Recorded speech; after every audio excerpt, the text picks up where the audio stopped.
Când vine vorba de gătit, fiecare bucătărie ascunde o doză de inspirație.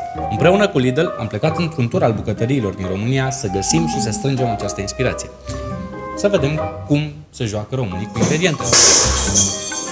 Ce faci, mă, omule? Din Deva aflăm secretul din bucătăria al doamnei Pălivan.